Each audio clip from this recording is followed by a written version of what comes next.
कहानी की शुरुआत होती है विल शॉ नाम के एक बिजनेसमैन से जो अपने परिवार के साथ छुट्टी मनाने के लिए स्पेन जा रहा था। जब वो एयरपोर्ट पर पहुंचा तो उसके पिता मार्टिन उसे लेने आए। वो एक आर्टिस्ट थे और बाप बेटे के बीच ज्यादा अच्छा रिश्ता नहीं था, पर फिर भी वो समुद्र की ओर निकल पड़े जहां से उन्हें एक शिप में बैठकर अपने टूर की शुरुआत करनी थी। रास्ते में मार्टिन ने देखा कि विल हर वक्त अपने फोन पर ही लगा हुआ था। खैर जब वो समुद्र किनारे पहुंचे तो विल की माँ लीजा और बाकी के परिवार ने उनका स्वागत किया। फिर रात को डिनर के समय पर भी विल लगातार अपना फोन ही चलाए जा रहा था, जिसे देखकर मार्टिन काफी चिढ़ गया। खैर फिर अगले दिन मार्टिन पूरे परिवार के साथ समुद्र में अपनी कश्ती लेकर निकल गया, पर यहाँ भी विल फोन पर ही बिजी था और उसकी लापरवाही की वजह से विल के भाई जॉश की गर्लफ्रेंड डारा को चोट लग गई। तभी मार्टिन ने गुस्से में आकर विल का फोन समुद्र में फेंक दिया। अब विल भी परेशान था, इसलिए वो कश्ती किनारे पर लगाकर शहर में घूमने निकल गया। वहीं दूसरी ओर मार्टिन ने देखा कि एक छोटी कश्ती सुबह से उनकी बोट के आसपास घूम रही थी। इधर विल जब घूमकर वापस समुद्र किनारे आया तो वहाँ उसे अपनी बोट कहीं भी दिखाई नहीं दी। उसने आसपास के मछुआरों से पूछताछ की मगर कोई जानकारी नहीं मिली। फिर लोगों ने उसे पहाड़ी के ऊपर जाकर देखने की सलाह दी, क्योंकि वहाँ से पूरे समुद्र का नजारा साफ दिखता था। अब विल तुरंत पहाड़ी के ऊपर गया और वहाँ से उसे अपनी नाव दिखाई दी। वो फटाफट तैर कर नाव के पास पहुंचा, मगर ये क्या, वो नाव तो बिल्कुल खाली थी। ये देखकर विल का दिल डूबने लगा, क्योंकि उसे एहसास हो गया था कि यहाँ पर कोई तो दुर्घटना जरूर हुई है। अब विल बिना समय गवाए शहर के पुलिस डिपार्टमेंट में पहुंचा और पुलिस से मदद मांगने की कोशिश की, मगर वहाँ किसी ने उसकी पुकार नहीं सुनी। पर जैसे ही विल ने अपना पूरा नाम बताया तो फिर वहाँ पर हलचल हुई और सभी पुलिस वाले तुरंत काम पर लग गए। थोड़ी ही देर में विल और कुछ पुलिस वाले उस जगह पहुंचे जहाँ उनकी नाव खड़ी थी। अचानक विल ने देखा कि एक आदमी पहले से किनारे पर उसका इंतजार कर रहा था और तभी विल को एहसास हुआ कि कुछ तो गड़बड़ है, इसलिए वो पुलिस से बचकर भाग निकला। तब पुलिस वाले भी उसका पीछा करने लगे और आखिरकार उन्होंने विल को धर दबोचा, मगर ऐन वक्त पर मार्टिन ने वहां आकर विल की जान बचाई। उसने सभी पुलिस वालों की धुलाई कर दी और फिर विल को साथ लेकर फरार हो गया। रास्ते में उसने विल को बताया कि वो कोई आम आर्टिस्ट नहीं है, बल्कि एक CIA एजेंट है। वो पिछले 20 साल से CIA के लिए काम कर रहा था। अब CIA का एक खास दस्तावेज उसके कब्जे में है, जिस वजह से उन्होंने मार्टिन के परिवार को अगवा कर लिया है। फिर मार्टिन को कैरेक नाम की एक औरत का फोन आया और उसने मार्टिन को मिलने के लिए बुलाया, लेकिन वहां जाने से पहले मार्टिन विल को अपने एक अलग अपार्टमेंट में लेकर आया, जिसके बारे में किसी को नहीं पता था। उसने वहां से कई हथियार उठाए और फिर डिएगो नाम के एक आदमी के लिए मैसेज छोड़ा। वहीं दूसरी ओर बिल्डिंग की छत पर एक स्नाइपर अपनी राइफल के साथ तैयार होकर मार्टिन के आने का इंतजार कर रहा था। इधर मार्टिन ने विल से कहा कि कैरेक उसकी दोस्त है, पर फिर भी विल को अपनी सुरक्षा के लिए गाड़ी में ही रहना होगा। जब मार्टिन अंदर गया तो कैरेक ने उसे चुराया हुआ सूटकेस किडनैपर्स के हवाले करने को कहा, ताकि वो अपने परिवार को छुड़ा सके। इस पर मार्टिन ने जवाब दिया कि वो इसके बारे में सोचेगा। इसके बाद जब मार्टिन गाड़ी की ओर लौट रहा था तो अचानक उस स्नाइपर ने मार्टिन पर गोली चला दी। विल ने अपनी आंख से ये देखा तो वो हक्का बक्का रह गया। उसने तुरंत अपने पिता को उठाया, पर फिर उस पर भी गोलियां चलने लगी, इसलिए उसने मार्टिन का फोन और हथियार निकाले और तुरंत पास ही किसी जगह पर छुप गया। तभी फोन बजा और विल ने फोन उठाया, जिस पर वो किडनैपर्स उसके पिता को टॉम नाम से बुला रहे थे। पर अब उनके पास ये सब सोचने का वक्त नहीं था, क्योंकि पुलिस चारों ओर से उन पर गोलियां बरसा रही थी। इसी गोलीबारी में स्नाइपर ने एक पुलिस वाले की हत्या भी कर दी और पुलिस वालों को लगा कि ये विल का काम है। खैर अब विल जैसे तैसे एक वॉशरूम में घुसा और खुद को शांत करके आगे के प्लान के बारे में सोचने लगा। इसके बाद वो सीधा एम्बेसी से मदद मांगने पहुंचा, पर वहाँ के स्पेशल एजेंट से बात करने के बाद भी कोई फायदा नहीं हुआ। असल में एम्बेसी के पास मार्टिन शॉ नाम के एजेंट का कोई रिकॉर्ड नहीं था,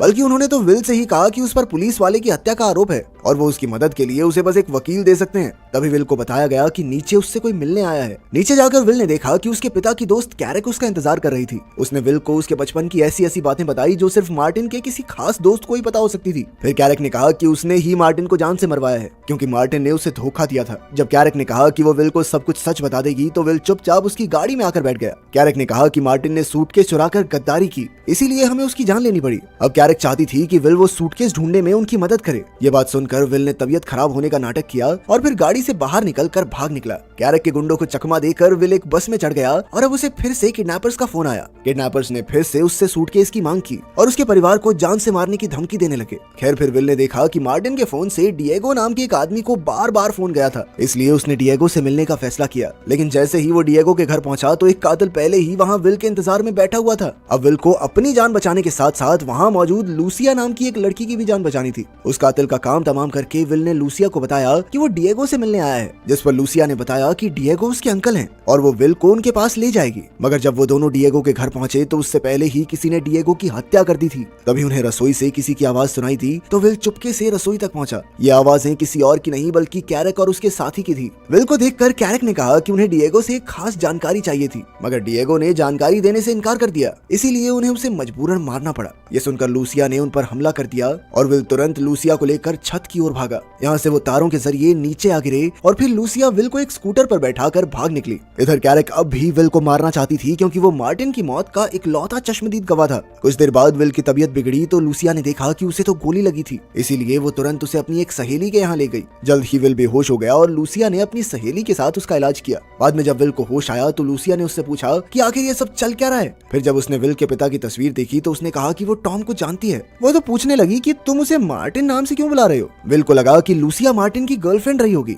पर फिर लूसिया ने बताया कि टॉम का उसकी माँ के साथ अफेयर था और असल में वो टॉम की ही बेटी है। ये सुनकर विल हैरान रह गया, पर फिर उसने अपने परिवार की जान बचाने के लिए लूसिया को भी साथ चलने को कहा। लेकिन ये मिशन बेहद खतरनाक था, इसलिए लूसिया ने साथ चलने से इनकार कर दिया। पर उसने विल को एक पता बताया जहाँ वो अपना मिशन पूरा करने के बाद उससे मिल सकता है। इसके बाद विल सीधा किडनैपर के बताए पते पर पहुंच गया। वहाँ विल को एक गाइड मिलता है जो उसे अपने साथ लेकर चलने लगा। फिर गाड़ी में बैठते ही कुछ लोगों ने विल के ऊपर हमला करके उसे बेहोश करके बांध दिया। बाद में जब विल को होश आया तो वो एक कमरे में था जहाँ उसका पूरा परिवार कैद था। फिर किडनैपर ने उसे बताया कि मार्टिन के पास एक सूटकेस था जो कि CIA को चाहिए था। लेकिन फिर मार्टिन को लगा कि CIA के अंदर कुछ ऐसे गद्दार लोग हैं जो इस सूटकेस का गलत इस्तेमाल करके पूरी दुनिया में तबाही मचा सकते हैं, इसलिए उसने ये सूटकेस अपने पास रखा। पर अब उसकी भी हत्या हो गई और फाइनली ये सूटकेस कैरेक के कब्जे में था। इसके बाद किडनैपर ने कहा कि वो विल के परिवार को तभी रिहा करेगा जब विल उसे वो सूटकेस ला कर दे। इसके बाद गुंडों ने विल को सड़क पर फेंक दिया और विल उसी क्लब में गया जहाँ लूसिया उससे मिलने वाली थी। वहाँ उसने कैरेक को पकड़ने के लिए लूसिया से मदद मांगी और लूसिया ने अपने साथियों को बुला लिया।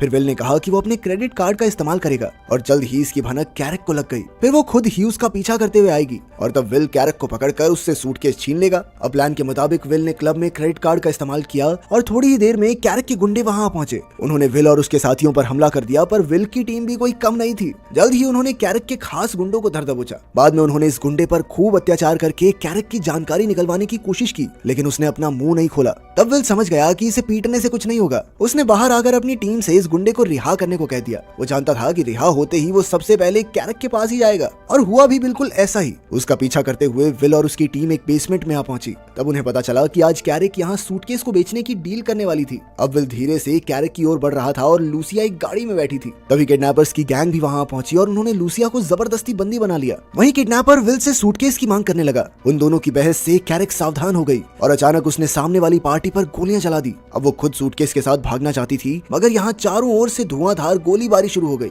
इधर विल ने गुंडों का सामना करके लूसिया की जान बचाई, लेकिन फिर इसी मौके का फायदा उठाकर कैरेक सूटकेस के साथ भाग निकली। लेकिन विल भी तेजी से कैरेक का पीछा करने लगा और रास्ते में उसने कई गाड़ियों का नुकसान कर दिया। तभी एक चौराहे पर वो कैरेक की गाड़ी को टक्कर मारने ही वाला था कि अचानक कैरेक ने गाड़ी घुमा दी और विल की गाड़ी सीधा शीशे से जा टकराई। तभी कैरेक ने अफरा तफरी मचाने के लिए आम लोगों पर गोलियां चलानी शुरू कर दी। जैसे ही विल वहां से भागा तो कैरेक भी उसका पीछा करने लगी। जल्द ही उनके बीच जबरदस्त टक्कर हो गई और विल की गाड़ी सड़क पर पलट गई। विल को जख्मी हालत में देखकर कैरेक जोर जोर से हंसने लगी। उसने कहा कि अब वो सूटकेस छीनकर अपने परिवार की जान कभी नहीं बचा पाएगा। लेकिन अचानक पीछे से कैरेक को किसी ने गोली मार दी और तब विल ने देखा कि किडनैपर के गुंडे यहाँ आ पहुंचे थे। उन्होंने कैरेक को जान से मारकर सूटकेस चुरा लिया और फिर किडनैपर खुद विल को उसके परिवार के पास ले गया। रास्ते में उसने देखा कि मार्टिन बहुत ही बहादुर और शातिर एजेंट था और आज उसे विल पर भी नाज होगा। आखिरकार विल ने अपने परिवार को आजाद जो करवाया था। बाद में हॉस्पिटल के बाहर एक एजेंट ने उसे कुछ कागजात देकर कहा कि वो CIA में एजेंट बनकर अपने पिता की जगह ले सकता है, पर विल ने इससे इनकार कर दिया। फिर विल ने पूछा कि आखिर उस सूटकेस में ऐसा क्या था, पर किसी ने भी उसे सच नहीं बताया। खैर बाद में विल ने अपने भाई और माँ को लूसिया से मिलवाया। आखिरकार सबने उसे अपना लिया और अपने परिवार का हिस्सा बना दिया। अगर वीडियो पसंद आई तो लाइक कर देना, चैनल को सब्सक्राइब कर देना। मिलते हैं अगली वीडियो में।